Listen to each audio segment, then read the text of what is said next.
آپ اس سے بھی اتفاق کرتے ہیں؟ آپ کے دوست شاہد خاقان عباسی جو کہتے ہیں کہ بھائی یہ کیا آپ نے نان فائلر کا ٹرم اتنا آپ نے گلیمرائز کر دیا ہے ٹیکس چور کو، اور اس کے لیے الگ سے پوری کو بنا دیا کہ مطلب یہ کیا ہے بھائی؟ شاہد بھائی سے میری جو درخواست تھی اس وقت بھی میری درخواست تھی، ان کی بات ایک دم پرنسپل پہ ان کی بات درست ہے کہ یار یہ جو ٹیکس چور ہے اس کو آپ نان فائلر کہہ کے اس کو سہولت تو نہیں دے سکتے. تو اس سال جس سال شاہد عباسی وزیر اعظم تھے تو ہم نے یہ کہا تھا کہ آپ گاڑیاں اور گھر نہیں خرید سکتے اگر آپ ٹیکس فائلر نہیں ہو. اس تو پہلے سال آپ کو یہ کرنا چاہیے، اگلے سال آپ یہ کہنا چاہیے کہ بھائی ہم آپ کو فورن ٹرپس بھی نہیں کرنے دیں گے، عمرہ بھی نہیں کرنے دیں گے اگر آپ ٹیکس فائلر نہیں ہو. تیسرے سال آپ اس کو یہ کہہ سکتے ہیں کہ بینک اکاؤنٹ بھی نہیں کھول سکتے اور پاسپورٹ بھی نہیں لے سکتے اگر ٹیکس فائلر نہیں ہو. تو پھر سب ٹیکس فائلر ہو جائیں گے. لیکن مسئلہ یہ ہے وسیم بھائی کہ صرف 13,500 لوگ ہی ہیں پاکستان میں جو 75% انکم ٹیکس دیتے ہیں. تو آپ ٹیکس فائلر بناتے ہیں 2-3 ملین میں سے 1 ملین جو ہے وہ تو نل فائل کرتا ہے ٹیکس فائلر. ایک مسئلہ میں آپ کو اگر آپ کے سامنے حاضر پیش کروں کہ یہ ملک بہت سچ مچ بہت غریب ملک ہے. 60% لوگوں کی آمدن 30,000 روپے 35,000 روپے سے کم ہے. تو اس کے اندر ٹیکس لینا بھی بڑا مشکل ہے. اور جس قسم کا ہم نے ٹیکس لگایا ہوا ہے، ٹوتھ پیسٹ پہ ٹیکس ہے، صابن پہ ٹیکس ہے، تیل پہ ٹیکس ہے، ہر غریب آدمی سے بھی ہم ٹیکس لے رہے ہیں. مطلب ہم غریب آدمی کی 10-12% انکم جو ہے وہ ٹیکس میں لے جاتے ہیں. تو ہم کو ذرا سا یہ سوچنا پڑے گا کہ یہ جو اشرافیہ ڈومینیٹڈ ہمارا ٹیکس نظام بھی ہے اس کو بھی کھولیں اور غریب لوگوں کو اس قوم کا. اور وہاں پر ریالی ڈیبیٹ بھی آتی ہے کہ جناب وہ اشرافیہ جو ہے وہ قانون ساز اداروں میں بیٹھی ہے اور پھر وہ تو اپنے خلاف وہ ٹیکسیشن ہونے نہیں دیتی. سر یہ جو IMF پروگرام ابھی ہوا ہے اس کو ذرا سادہ الفاظ میں بتا دیں کہ اس کا عام آدمی کے لیے کیا مطلب ہے، یعنی کہ اس میں عام آدمی کے لیے کیا بری خبریں، معیشت کے لیے کس اعتبار سے اچھی خبر ہے یہ آپ نے بتا دیا. لیکن کیا میں کہہ رہا ہوں تو ٹھیک کہہ رہا ہوں کہ بھائی اس کا مطلب یہ ہے کہ وہ کہے گا کہ جناب آپ کا ایک ادارہ ہے نیپرا، وہ بتاتا ہے کہ جناب یہ روپی ڈالر ڈی ویلیوشن فلاں وداؤٹ گوئنگ ٹو ٹیکنیکلٹیز، اس وجہ سے بھائی جان آج کی آپ کی بجلی ذرا مہنگی ہے تو آپ اس کو کرو مہنگا. آپ پیٹرول پہ PDL کے نام پہ ایک وہ لگاتے ہیں، وہ 50 کی بجائے آپ کرو 60 روپے. تو آسان الفاظ میں اس کا مطلب ہے کہ عام آدمی کے لیے ابھی بجلی بھی مہنگی ہونی ہے، پیٹرول بھی اور مہنگا ہونا ہے. یہ تو ہونا ہے ابھی. وسیم بھائی اس طرح سوچئے کہ اگر خدا نخواستہ یہ IMF سے ایگریمنٹ نہیں ہوتا اور ہم ڈیفالٹ کی طرف جاتے تو پھر عام آدمی کے اوپر کیا ہوتا؟ پھر تو بجلی بھی نہیں ملتی اور جو بجلی ملتی وہ بہت مہنگی ملتی. ابھی یہ جب نیپرا آپ کو کہتا ہے کہ آپ 8 روپے سے بجلی بڑھائیں، جو IMF کہتا ہے کہ نیپرا کی بات مانو، وہ کیا کہہ رہا ہے؟ وہ کہہ رہا ہے کہ دیکھو حکومت کے جو بجلی خریدنے کا خرچہ ہے وہ بڑھ گیا 8 روپے سے. اینول ری بیسنگ ہے کہ اس سال کے اندر جو نئے پاور پلانٹس آئے ہیں، اس سال میں جو ڈیویلیویشن ہوئی ہے، اس سال میں جو ہم کو ہمارے پاور پلانٹس کے جو نفع دینے ہیں، جو ہمارے پاور پلانٹس کے جو قسطیں دینی ہیں، اس کی وجہ سے 8 روپے فی یونٹ زیادہ خرچہ آ گیا ہے. لہٰذا وہ آپ بڑھا دیجئے. اگر آپ اس وقت وہ نہیں بڑھاتے مثال کے طور پہ اور حکومت خسارہ بڑھا دیتی ہے اپنا، تو حکومت کے پاس کہاں سے پیسے آتے ہیں؟ اس کو بینک سے لینے پڑتے ہیں. بینکوں کے پاس پیسے نہیں تو ایونچولی وہ پیسے چھپتے ہیں جس سے مہنگائی بڑھتی ہے. تو ایسا نہیں ہے کہ عوام کو کہیں سے ریلیف مل جائے گی. اگر حکومت آپ کے بل میں یہ نہیں دے گی تو آپ کو حکومت مہنگائی کے اندر مارے گی. تو بہتر یہ ہے کہ حکومت جو ہے جو خرچہ حکومت کا ہو رہا ہے بجلی کے اوپر وہ دے دے. لیکن جو دوسری بات، اور یہ ریفارم نہیں ہے، 8 روپے بجلی کا بل بڑھانا ریفارم نہیں ہے، یہ صرف پاسنگ آن آف ایکسپینسز ہے. ریفارم یہ ہے کہ آپ اس کی نچکاری کریں. آپ یہ جانتے ہیں کہ 18% بجلی آپ کی ٹرانسمیشن ڈسٹریبیوشن میں ضائع ہوتی ہے. ڈاکٹر صاحب یار 1300 ارب روپیہ کون دیتا ہے اپنے پاور سیکٹر کو سبسڈی سالانہ؟ 1300 ارب روپیہ، 70 ارب خالی PIA میں ہم ضائع کر رہے تھے. سر مفتاح اسماعیل تو یہ 1.5 سال سے بیچارہ بول رہا تھا. چلو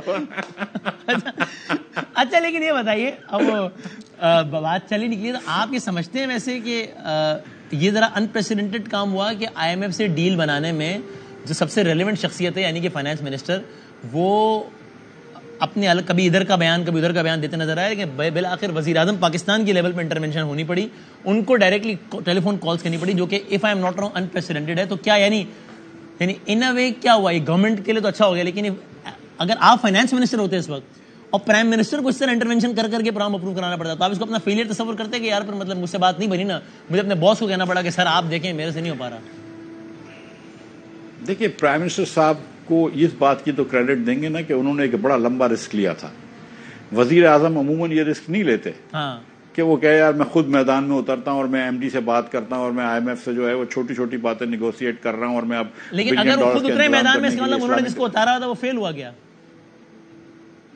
اب یہ تو وزیر اعظم اور آپ بات کر سکتے ہیں، ان سے پوچھ لیجئے. میں تو یہ سمجھتا ہوں کہ اس وقت جو ہے ایز اے قوم ہم کو یہ سوچنا چاہیے کہ یار وزیر اعظم جو ہے یہ اپنا پولیٹیکل کیپٹل اس نے پھر رسک پہ لگایا اور اس نے یہ کام کروا دیا. اور میں آپ کو ایک سچ بتاؤں کہ جب میں بھی آئی ایم ایف سے ڈیل کرتا تھا تو وزیر اعظم بڑا وہ مائکرو طور پر مجھے مانیٹر کرتے تھے. مجھے یاد ہے کہ میری آخری جو ان سے بات ہوئی اور جب ہمارا ایس ایل اے ہوا 1:30 بجے تو پرائم منسٹر نے مجھے کہا تھا مفتاح میں جتنے بجے بھی سو جاؤں تو مجھے فون کر لینا. میں نے اس وقت ان کو مطلب فون کیا, مطلب رات کے 2 بجے آئی woke him up to tell him کہ سر یہ ہو چکا ہے. and he was actually basically up. he said یار میں انتظار کر رہا تھا تمہارے فون کا. سو مطلب ابھی دیکھیں آج بھی وہ بتا رہے تھے کہ انہوں نے 4:30 بجے بات کی ہے. تو he is really into it.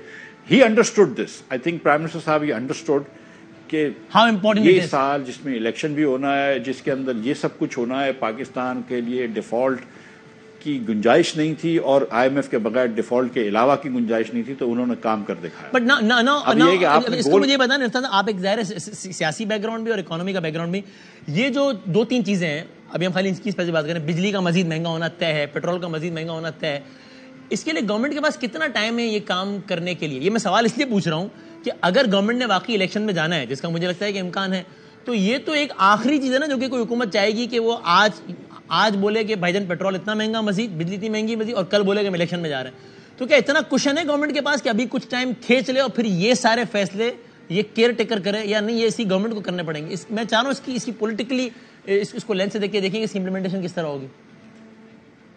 Wasim بھائی ایک تو گزارش یہ ہے کہ دیکھیں آئی ایم ایف نہیں بھی ہوتا تو آپ کو یہ چیزیں تو بڑھانی پڑتی, کیونکہ یہ کاسٹیں حکومت کی بڑھ گئی تھی. یہ 4-8 مہینہ 1-2 مہینے آگے پیچھے کر سکتے تھے, لیکن اس سے 4 مہینے میں فائدہ ہوتا ہے نا جو پاکستان میں گورنمنٹس کرتی ہیں کہ آخری سال میں وہ اپنے اکنامک ڈیسیژنز پہ کمپرومائز کرتی ہیں, سیاسی فیصلے لیتی ہیں, چلی بارودی سرنگ کھودتی ہیں, جاتی ہیں الیکشن میں کہ پھر باقی بعد میں آئیں گے تب دیکھیں گے. Not an ideal thing to do, لیکن کرتی ہے نا. ابھی آپشن ختم ہو گیا نا گورنمنٹ کے پاس. سر یہ حکومت تو اب مطلب یہ کہ میں معذرت کے ساتھ اتنا تو کہوں گا کہ یہ تو بارودی سرنگ نہیں ہے نا, جو کھودی تھی خان صاحب نے وہ کھود لی تھی. یہ تو آپ دیکھیں نا کہ یہ حکومت نے تو یہ بھی کر دیا کہ جو بھی اگلی حکومت آتی ہے الیکشن کے بعد اس کو آئی ایم ایف کے پروگرام کے اندر سیفٹی دی ہوئی ہے کہ اب آپ آ کے تم نیا کر لو. اور اگر 4-8 اور میں آپ کو سچ بتاؤں کہ پاکستان کے عوام سمجھدار ہیں, 4-8 روپے اگر بجلی کے بڑھا دیں گے یا پیٹرول کے بڑھا دیں گے تو دے انڈرسٹینڈ کہ یار یہ مطلب یہ حکومت جان بوجھ کے نہیں کرتی ہے. اور دوسرا یہ میں پھر یہ سمجھتا ہوں لیکن سارا کام کرنا ایسی حکومت کو پڑے گا, اس کے بعد اتنا ٹائم نہیں ہے نا کہ یہ کہ ہو سکتا ہے 1.5 مہینے بعد وہ کیئر ٹیکر آ کے ہو. لیکن دیکھیں ان دی اینڈ جو ہے نا یہ پولیٹیکل پارٹیز جو ہیں اس ملک کی ہیں, اگر یہ ملک ہی ڈیفالٹ ہو جاتا ہے تو پھر پولیٹیکل پارٹی نے کیا کر لینا ہے. تو آپ کو ہر چیز الیکشن کے حساب سے نہیں سوچنی چاہیے, کبھی کبھی ملک کے مفاد سوچنا چاہیے. And I think that's the right thing to do. تو پھر بس ٹورڈز دی اینڈ میں آپ سے ایک سیاسی سوال ہے, تو اگر یہی سارا کرنا تھا تو آپ بھی یہی کہہ رہے تھے, پھر کیا مسئلہ تھا پھر؟ بہت شکریہ وسیم بھائی, آپ نے مجھے دعوت دی اپنے شو پہ. اچھا بٹ چلیں وہ اسی دوران جناب ایک خبر آپ کے ذاتی حوالے سے بھی ہے کہ آپ نے اپنا جو استعفیٰ جو دیا احسن اقبال صاحب کو لکھا آپ نے, تو اس کو بھی ڈسیفر کر دیں. اس کا آسان الفاظ میں مطلب کیا ہے کہ آپ نے مسلم لیگ نون چھوڑ دی, استعفے میں لکھا ہے کہ میں اپنے پارٹی عہدوں سے اور سب سے استعفیٰ دیتا ہوں. آپ نے مسلم لیگ نون چھوڑ دی, اس کا مطلب؟ نہیں سر, مسلم لیگ نون تو کوئی چھوڑنے کا کانسیپٹ نہیں ہوتا ہے. میں نے پارٹی کے عہدوں سے استعفیٰ دیا ہے اور میں الیکشن نہیں کانسیپٹ ہوتا ہے نا. دیکھیں آج کل جو پریس کانفرنس ہوتی ہے, ایک پریس کانفرنس کی قسم ہوتی ہے جس میں بندہ بولتا ہے میں نے سیاست چھوڑی, ایک بولتا ہے پارٹی چھوڑی, ایک بولتا ہے عہدہ چھوڑا. مختلف اقسام ہے پاکستان میں پارٹیاں چھوڑنے کی. آئی وانٹ ٹو نو مفتاح اسماعیل کس کیٹیگری میں؟ پارٹی نہیں چھوڑی میں نے پارٹی نہیں چھوڑی ہے, سیاست سے پیچھے ہٹ گیا ہوں. میں نے پارٹی نہیں چھوڑی ہے, میں پارٹی نہیں چھوڑی ہے بس. اچھا کیا یعنی آپ مسلم لیگ نون کا بھی حصہ ہے لیکن آپ نے جو ہے وہ یہ سب نہیں چھوڑا. ٹھیک.